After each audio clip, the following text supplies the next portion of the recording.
Good afternoon बेटा। आज अपन यमराज की दिशा काव्य में पढ़ेंगे, ठीक है ना बेटा। इसके कवि कौन है? चंद्रकांत देवताली, ठीक है। बहुत इजी लेसन है बेटा। माँ की ईश्वर से मुलाकात हुई या नहीं हुई कहना मुश्किल है, पर वह जताती थी जैसे ईश्वर से उसकी बातचीत हो गई। कवि इसमें कहना चाहता कि मैं ठीक से नहीं जानता कि मेरी माँ की ईश्वर से बात हुई है या नहीं, परंतु हाँ, वह विश्वास दिलाती रहती थी कि उनकी ईश्वर से बातचीत होती रहती है और उससे प्राप्त सलाहों के अनुसार जिंदगी जीने और दुख बर्दाश्त करने के रास्ते खोज लेती थी। ईश्वर उसे तरह तरह की सलाहें भी देता था। उन सलाहों में चलकर वह जिंदगी जीने के तरीके सीख लेती थी और दुखों को सहन करने के मार्गों को भी खोज लेती थी, ठीक है। सेकंड देखिए, माँ ने एक बार मुझसे कहा, दक्षिण की तरफ पैर करके मत सोना, वह मृत्यु की दिशा है और यमराज को क्रुद्ध करना बुद्धिमानी की बात नहीं।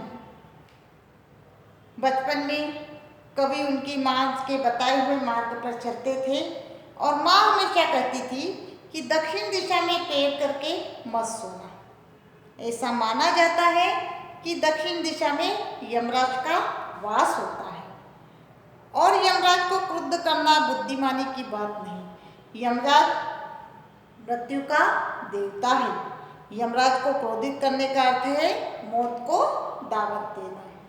तब मैं छोटा था और मैंने यमराज के घर का पता पूछा था। उसने बताया था तुम जहाँ भी हो वहाँ से हमेशा दक्षिण में। कभी उस समय छोटे थे जब उसने यमराज के घर का पता पूछा था। उसे कवि की बात को सुलभ चेष्टा कह सकते हैं। माँ ने बताया था कि तुम जहाँ भी रहते हो वहाँ से दक्षिण दिशा में यमराज रहता है।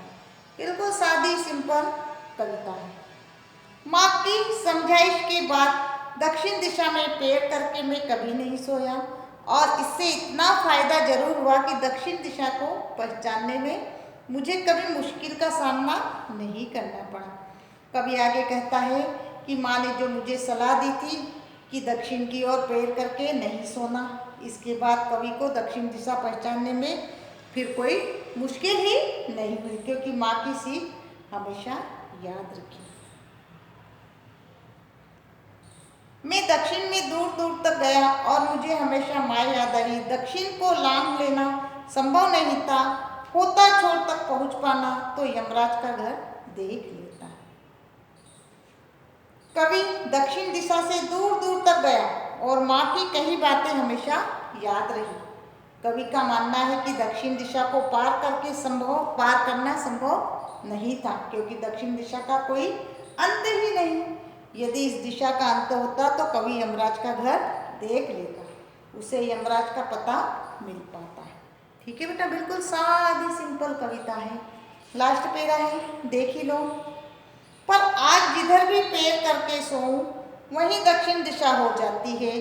सभी दिशाओं में यमराज के आलीशान महल है और वे सभी में एक साथ। कवि कहता है,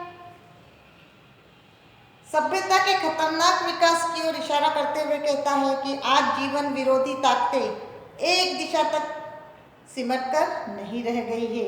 आज जिधर भी पैर करके सोऊं वही यमराज की दिशा नजर आती है। अपनी धरती आंखों सहित विराजते हैं। माँ अब नहीं है और यमराज की दिशा भी वह नहीं रही जो माँ जानती थी। हर तरफ जिंदगी को खतरा ही खतरा है। जीवन में खतरे बने हुए हैं हर दिशा में। ये अंगारे उगलते हैं, आंखों में आम आदमी का शोषण करने को तैयार बैठा हुआ है, ठीक है बेटा। इसमें यही बताया गया है यमराज की दिशा, ठीक है। अब अपना अगला लेसन देगा, बच्चे काम पे नहीं जा रहे, ठीक है बेटा।